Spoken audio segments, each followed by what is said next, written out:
ምስጢረ ጥምቀት የሚባለውን ትምህርት እንደ እግዚአብሔር መልካም ፈቃድ እንማማራለን።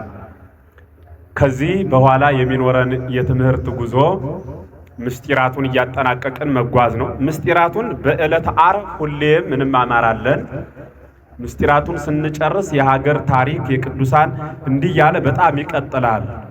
በድምሩ አሁን ላይ ገና ከጀመርን እስካሁን 51 ገጽ ነው የተማርነው። ትምህርቱን ለመስጠት ያሰብነው የመጽሐፍ ክፍል ደግሞ ወደ 700 ገጽ ነው እና ብዙ ጊዜ ያቆየናል እና በንቃተ ህሊና በደንብ በመከታተል ትምህርቱን ከጀመርነው ግን እርግጠኛ ነኝ በቅርብ ዓመት በደንብ ባለሙሉ ታሪኮች እንሆናለን። ልብ ብላችሁ አዳምጡ። ከቃሉ ጋር ናችሁ? እስካሁን ማስተምራችሁ ትናንት የሌለው ራሱ ትናንትን ነው የምነግራችሁ። እግዚአብሔር ትናንት የለውም። ትናንት የሚባለው እርሱ ነው። በእርሱ ዘንድ ትናንት ዛሬ ነገ የሚባል አይሰራም ብዬ ነግራችኋለሁ። ይሄ ትናንት ዛሬና ነገ የሌለው እግዚአብሔር በቅዱሳኑ አድሮ ያጻፈው መጽሐፍ እሱ እስትንፋሰ እግዚአብሔር ተብሎ መጽሐፍ ቅዱስ ማለት የእግዚአብሔር እስትንፋስ ማለት ነው። እግዚአብሔር ሲተነፍስ ደግሞ የእግዚአብሔርን ትንፋሽ መቋቋምና መቀበል የሚችሉ በቸርነቱ ያጸናቸው ቅዱሳን አባቶቻችን እነርሱ ያን ቅዱስ የሆነ መጽሐፍ ጽፈው ቅዱስ ብለው ስሙን ሰይመው አስቀምጠውልናል። ይህ መጽሐፍ ረጅም ጊዜ በዘመናት ገበታ ተጠራቅሞ ከትውልድ ወደ ትውልድ ሳይፋለስ በርካቶቹ ሊቀብሩት፣ ሊቀዱት፣ ሊያቃጥሉት ተነስተውበት በእግዚአብሔር አጋዥነት አባቶቻችን ቅዱሳን ሲፋለሱ ሲሳደዱበት የነበረ አለፈው በርካቶቹ አንገታቸውን ለስለት የሰጡበት ለሰንሰለት ወገባቸውን ለስራት የሰጡበት ዋና አብይ ምክንያት ቅዱስ መጽሐፉን ሳይበረዝ ለትውልድ ማድረስ። ገብቷችኋል ሐሳቤ? የሞቱለት ሃይማኖት ይሄ ነው። ምስጢራቱን የምነግራችሁ ምስጢረ ሥላሴ የሚባለው ጀማሪ ሳይኖረው የነበረው መጀመሪያ የሚባለው እርሱ እግዚአብሔር መሆኑ መንገር። በዚያ ምስጢረ ሥላሴ ውስጥ የነበረው ደግሞ ከሶስቱ አካል አንዱ አካል ወልድ በአዳም ስህተት ምክንያት በፈቃዱ መጥቶ ከስጋችን ስጋን ከነፍሳችን ነፍስን ነስቶ እንደ ባሪያ ራሱን ቆጥሮ በምድር ላይ የተመላለሰው መመላለስ እርሱ ስግው የሆነው ምን ተአምር ነው! እንዴትስ ያለ ፍቅር ነው ብለን ማድነቅ። ያ የመጣው እሱ ራሱን ሲሰጥ እኛንስ ምን አዘዘን ካላችሁ ደግሞ ወደ እኔ ልትመጡ ብትወዱ ተጠመቁ ብሎ የጥምቀት ሥርዓት ሰራልን ማለት። ክርስቶስን ለመልበስ ብቸኛው አማራጭ መጠመቅና መጠመቅ ነው ማለት። በዚያ ጥምቀት በኩል ደግሞ ተጠምቀህ እንዲሁ የምትሮጥ አይደለምና ቅዱስ ሥጋውና ክቡር ደሙን ደግሞ ተቀበል አለ። ጽሑፍ ጽፈህ ዝም ብለህ አትሮጥም፣ ማኅተም ያስፈልገዋል። ጥምቀቱ እንደ ጽሑፍ ነው። ማኅተም የሆነው ደግሞ ቅዱስ ሥጋና ክቡር ደም ነው። ቅዱስ ሥጋውና ክቡር ደሙን ተቀብለህ ብትሞት እመነኝ ዳግም እመጣለሁ፣ ነፍስህን ከመካነ ነፍሳት ሥጋህን ከመቃብር አዋጄ አስነሳለሁ። ይህም ብሎ የተናገረ ማን ነው? እግዚአብሔር። ይህንን ቃል አምነው ይህን ምስጢር ጠብቀው የተፋለሱ አባቶቻችን በነገስታት ዘመን በማን የንግስና ዘመን ከፍ እንዳለች ኢትዮጵያ ሃይማኖት እንደተሰበከ፣ በማን ዘመን ደግሞ ጉስቁልና እንደገጠማት፣ እንደተደበደበች፣ እንደተወቀጠች፣ እንደተቃጠለች፣ እንደተሰደደች እያየነው እናድጋለን። ገብቷችኋል ሐሳቤ? ለዚህ ነው የሞቱት እያልኳችሁ። አባቶቻችን የሞቱበት የተፋለሱለት ሃይማኖት ይሄ ነው። እነ ቅዱስ ዮሐንስ አፈወርቅ የተዘጉለት፣ እነ ቅዱስ ቴዎዶጦስ ዘንቆራ፣ እነ ቅዱስ አቡልንዲስ፣ እነ ቅዱስ ጎርጎርዮስ ዘኑሲስ ዘእንዚራዙ፣ እነ ቅዱስ ዮሐንስ ኤጲስቆጶስ ዘኢየሩሳሌም ዘርዝረን የማንዘልቃቸው ቅዱሳን በጠቅላላ እነ ቅዱስ ዲዮስቆሮስ፣ እነ ቅዱስ አትናቴዎስ፣ እነ ቅዱስ ቄርሎስ የደሙለት፣ እነ ቅዱስ ዲዮስቆሮስ ጥርሳቸው ሁሉ ወልቆ ነቢያ እስኪያጡ ድረስ የተሟገቱለት አሁን የማስተምራቸው ሃይማኖቱን ሳይማር የሰው ልጅ እንኳን ሊሞት ይቅርና ከኪሱ እንኳን ገንዘብ አውጥቶ አይሰጥም። እንኳን ከአንገቱ ደም እስኪወጣ ድረስ ሊጸና ተራ ነገር እንኳን ለማድረግ ፈቃደኛ አይደለም። ለምን ካላችሁ ያላወቀው ሰው በመጀመሪያ ሃይማኖቱን ሊማር መቅደመ ኩሉ ንሰብክ ሥላሴ ሩየ ዘውእቶሙ አብ ወወልድ ወመንፈስ ቅዱስ የሚለው ሊቁ ይሄን ነው። ከሁሉ አስቀድመን ሥላሴ እናገራለን፣ እሱም አብ ወልድ መንፈስ ቅዱስ ይባላል። ላወቀው ነው ሰው የሚሞተው፣ ላላወቀው አይሞትም። ላወቀው ሰው ራሱን ይሰጣል። በመጀመሪያ ሃይማኖታችን እናውቅና ለዚህ ሃይማኖት ማን ምን ሆኗል የሚለው ደግሞ እናየዋለን። ያለኛ ህይወት ምን ይጠቅመናል ማለት ነው። የክፉውን ስናየው እንደሱ ላለመግፋት እንጠበቃለን፣ ደጉን ስናየው እንደሱ ለመቀደስ እንተጋለን። ገብቷችኋል? ስለዚህ አሁን መሰረታዊ ትምህርት ነው የምንማረው። ስማቸው ምንድነው የሚባሉት? ምንማራቸው ኖረን በሉ እስኪ አምስቱ ምን አእማደ ምስጢር በሉ እስኪ ሁላችሁ አምስቱ በሉ። ምንድን አእማደ ምን? አእማድ ማለት ምሰሶ ማለት ነው። ምሰሶ ከሌለው ቤቱ ህልውና የለው። እኒህ ምስጢራት የሌለው ክርስቲያንም ህልውና የለው። በዚህ ምክንያት ምስጢረ ጥምቀትን ሌሎቹን ምስጢራት እያነሳን እንዲሁን ሄድና ምስጢራቱን ስንጨርስ ደግሞ የመጽሐፍ ቅዱስ ጥናት የተበረዘው ያልተበረዘው እውነተኛው አማናዊው አመጣጡን መጻሕፍትን መሰረት እያደረግን እያየን እንሄዳለን። እንድናይ ያበው አምላክ ይርዳ። ምስጢረ ጥምቀት ማለት እንግዲህ ስለ ጥምቀት ዛሬ መግቢያ ብቻ ሐሳቦችን ነው መነግራችሁ። አጥመቀ አጠመቀ ከሚለው ግስ የተገኘ ነው። ጥምቀት ማለት መነከር፣ ብቅ ጥልቅ ማለት መዘፈቅ ማለት ነው። ይህ ለቃሉ የተሰጠው ትርጉም ነው። በቤተ ክርስቲያን ሲተረጎም ግን ጥምቀት ማለት በሥላሴ ስም በተቀደሰ ውሃ ስም እግዚአብሔር በተጠራበት ካህን በቆመበት ጸሎት ባደረሰበት መስቀል በተያዘበት ማይ 3 ጊዜ አምናለሁ አምናለሁ አምናለሁ ብሎ ብቅ ጥልቅ ማለት ነው። ይህ ምስጢረ ጥምቀት ይባላል። ምስጢረ ጥምቀት እንግዲህ በብሉይ ኪዳን በዘመነ ኖህ እንደምታውቁት ሰው የጠፋው በንፍር ውሃ ነው። ከዚያ የንፍር መዓት ውሃ ደግሞ የዳኑት ደግሞ በእግዚአብሔር ቸርነት በመርከቧ ነው። ያ የጥምቀት ምሳሌ ሆኖ ዘመነ ኖህ ይነገራል ማለት ነው። አብርሃም የነበረው ውሃውን ተሻገር እድወለ ዮርዳኖስ ተብሎ የተነገረለት እሱም የጥምቀት ምሳሌ ሆኖ ይነገራል። እንደገና እስራኤላውያን በግብጽ የነበሩበት ኑሮ ታውቁታላችሁ። ከዚያ ሲመለሱ ባሕረ ኤርትራ እሱም የጥምቀት ምሳሌ ሆኖ ይነገራል። ምንድነው መዝሙር ሰምታችሁ ከሆነ ምንድን ያሸከመን ምንድን ተሸከመ ነው የምትሉት? እናንተ አትመረምሩትም እንጂ እኮ ይሄ ለእስራኤል የተነገረ መዝሙር ነው። እኔ ነው ብያለሁ፣ እናንተ ስትዘምሩ ስለገባኝ ማለት ነው። ምንድነው ያላችሁት? አፈር ያሸከመን ውሃ ተሸከመ ነው? ድንጋይ ያሸከመን ነው? ድንጋይ ያሸከመን ውሃ ተሸከመ። አታውቁትም? መዝሙር አይታወቅም እንዴ? መዝሙር ማናዬ እባክህን ገላግለኝ። ድንጋይ ያሸከመን ውሃ ተሸከመ፣ ለኛ ቀን ወጣልን ለእርሱ ግን ጨለመ የሚል መዝሙር አለ አይደል? እስኪ ምንድነው ትንሽ ጀምረው እስኪ። ለኛ ቀን ወጣልን ለእርሱ ግን ጨለመ የሚል ነገር ነው አይደል መዝሙሩ? እንዲህ በአራት ነጥብ ሊዘጋ ምዕራፉ። አሁን ይኸውላችሁ እንትኑን አመጣ ዋናው ምንጩ እንዲህ በአራት ነጥብ ሊዘጋ ምዕራፉ የሚል ነው አይደል መዝሙሩ? በጥቅሉ የፈለኩት ምንድነው? ምን ቢለው ነው የፈለኩት? ድንጋይ ያሸከመን ውሃ ተሸከመ ማለት እስራኤላውያን ራምሴና ጋምሴ የሚባሉ ህንፃዎች ዛሬ ድረስ በቱሪስት የሚጎበኙ የግብጽ ህንፃዎች አሉ። ድንጋይ እየጠረባችሁ ኑ ስሩ ተብለው ራሔል የጮኸችበት ህንፃ ዛሬ ድረስ አለ። እንባዋን ወደ ሰማይ ረጨች ተብሎ የተነገረላት ያ ሁሉ ድካም ድንጋይ ሲያሸክሟቸው የኖሩት በኋላ ግን በመጨረሻ ዘመን ድንጋይ ሲያሸክሟቸው ኖረው እነኞች ውሃውን ሲሻገሩ እኔ ደግሞ ምኑን ተሸከሙት? ውሃውን ተሸከሙት። የዚህ መዝሙር ዓላማው እንደዚያ ነው። በደንብ አድምጡት። ለምን ይሄን እንዳነሳውላችሁ ታውቃላችሁ? ለምን እንዳነሳው ታውቃላችሁ? የምስጢር የጥምቀት ምሳሌ ሆኖ ማየ ባሕር በሙሴ በትር የተከፈለችው ማየ ባሕር እርሷ ምን ትባላለች?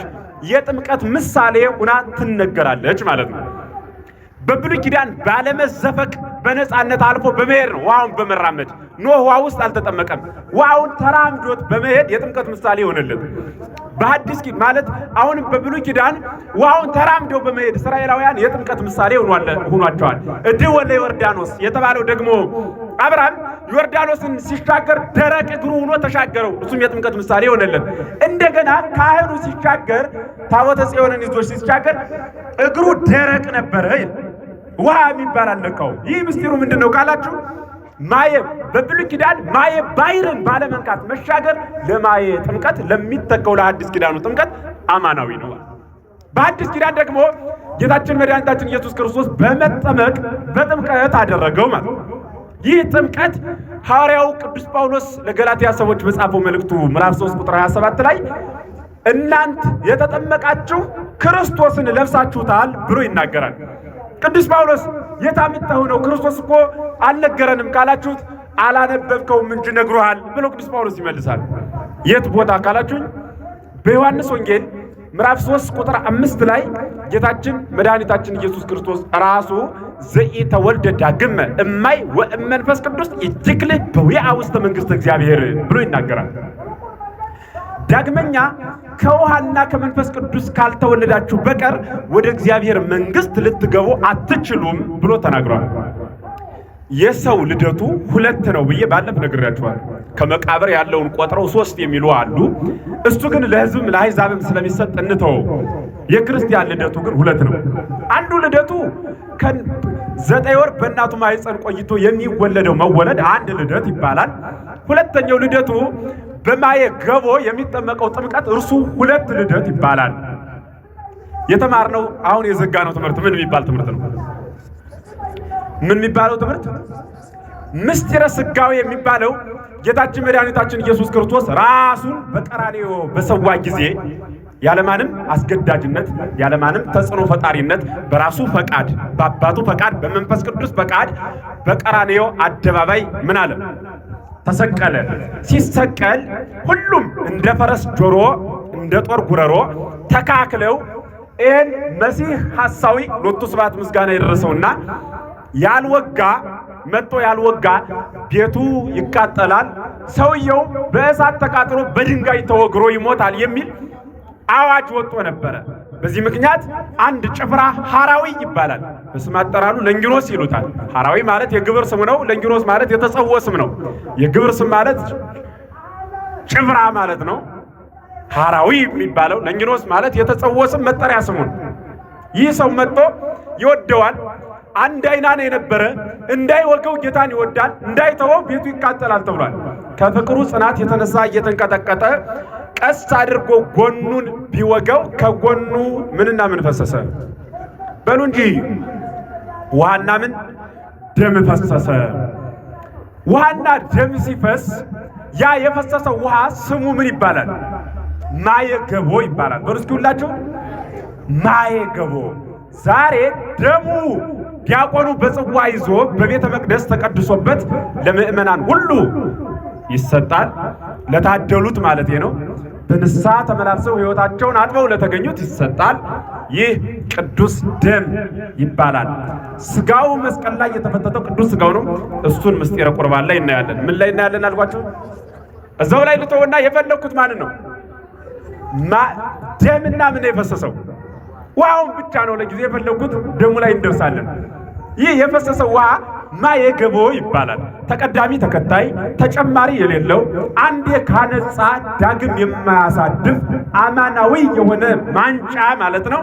ይህ ውሃ ከጎኑ የፈሰሰው ማየገቦ በመባል የሚታወቀው ለሰው አንድ ጊዜ ብቻ የሚሰጥ የማይደገም የማይከለስ ወነአምን በሐቲ ጥምቀት ለስርየተ ኃጢአት ተብሎ የተነገረላት ኃጢአትን ስለማስተስረይ ፈንታ የተሰጠች በአንዲት ጥምቀት እናምናለን የምትባለው አንዲት ጥምቀት ናት።